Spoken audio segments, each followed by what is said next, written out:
کوئی آدمی کسی آدمی کی آج عزت کرنے کے لیے تیار نہیں ہے.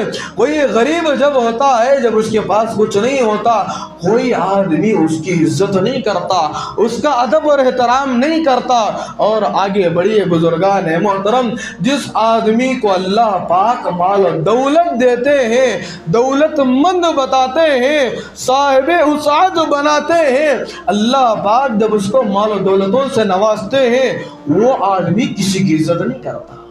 میرے بات صحیح ہے غلط ہے؟ جب کسی کے پاس مال نہیں ہوتا، آدمی اس کی عزت نہیں کرتا.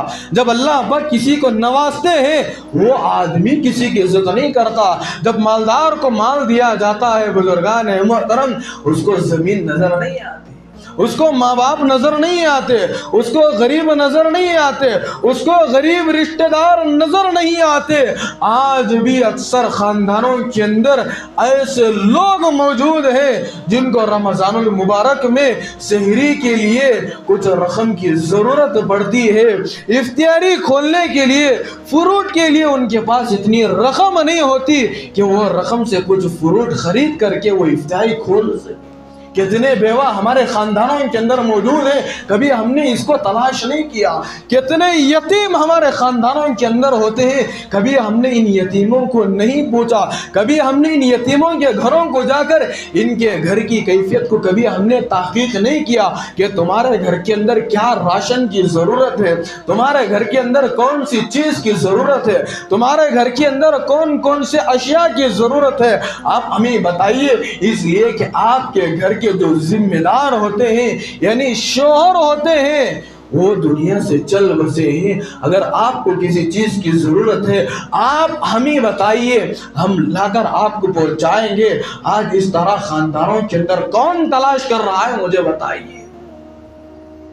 مالدار کو مال مل گیا، وہ نفسانی خواہشات کو پوری کرنے میں لگا ہوا ہے. مالدار کو مال مل گیا، وہ دوستوں کے ساتھ پیسے اڑانے میں لگا ہوا ہے. مالداروں کو پیسہ مل گیا، رمضان المبارک کے مقدس مہینے میں وہ کسی غریب کی مدد نہیں کر رہے ہیں. مالداروں کو مال و دولت مل گئی، وہ کسی یتیم کی ضرورت کو مکمل نہیں کر رہے. میں ان مالداروں سے پوچھنا چاہتا ہوں، میں ان ظالموں سے پوچھنا چاہتا ہوں کہ اللہ پاک نے تم کو اسی لیے مال دولت دیا تھا کہ تم اپنی خواہشات کو مکمل کرو.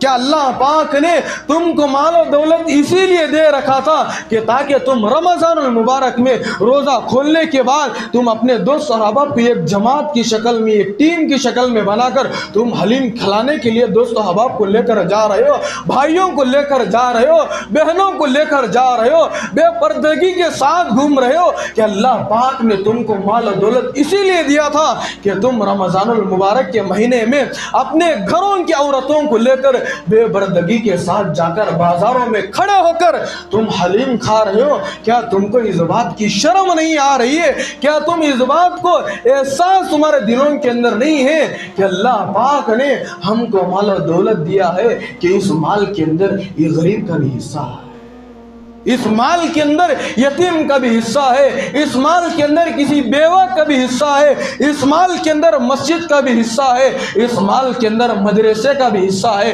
اس مال کے اندر اپنے غریب رشتہ داروں کا بھی حصہ ہے. کہ یہ مالدار لوگ کبھی سوچ رہے؟ مال جب آ جاتا ہے بزرگان محترم سینہ تان کر کہتے ہیں، آج کے مالداروں کی کیفیت بتا رہا ہوں، غیبت نہیں کر رہا ہوں، آج کی کھلی ہوئی حقیقت بتا رہا ہوں. جب کھلی ہوئی حقیقت لوگوں کے سامنے بیان کی جاتی ہے، لوگ کہتے ہیں کہ مولانا آج تو ہماری حقیقت کھول دیے. ارے یہ میں نہیں کہہ رہا ہوں، یہ اللہ پاک میرے ذہن میں ڈال رہے اور یہ کہہ رہے مالداروں سے. مالداروں آج بھی وقت ہے، مالداروں آج بھی تمہارے پاس وقت ہے. اگر تم نے اس مال کو صحیح جگہ پر استعمال نہیں کیا، اگر تم نے اس مال کا صحیح حق ادا نہیں کیا، وہ وقت دور نہیں ہے کہ میں اس مال کو لے کر غریبوں کے ہاتھ میں دے دوں گا، میں اس مال کو لے کر غرباء کے ہاتھ میں پہنچا دوں گا. آج تم دینے والے ہیں، اللہ کا شکر ادا کرو. اللہ نے مجھے اور آپ کو دینے والا بنایا ہے، اللہ نے مجھے اور آپ کو لینے والا نہیں بنایا ہے. ہزاروں انسان اس وقت ایسے ہیں اپنے مال کی بنیاد پر غرور کر رہے ہیں. ان لوگوں تک ایک پیغام پہنچانا چاہتا ہوں، اللہ جب دینے پر آتا ہے تمہارے غرور کی بنیاد پر وہ لینا بھی جانتا ہے. صحبت اللہ والوں کی، صحبت اللہ والوں کی، اللہ سے ملوا جاتی ہے صحبت اللہ والوں کی، اپنا رنگ دکھا جاتی ہے۔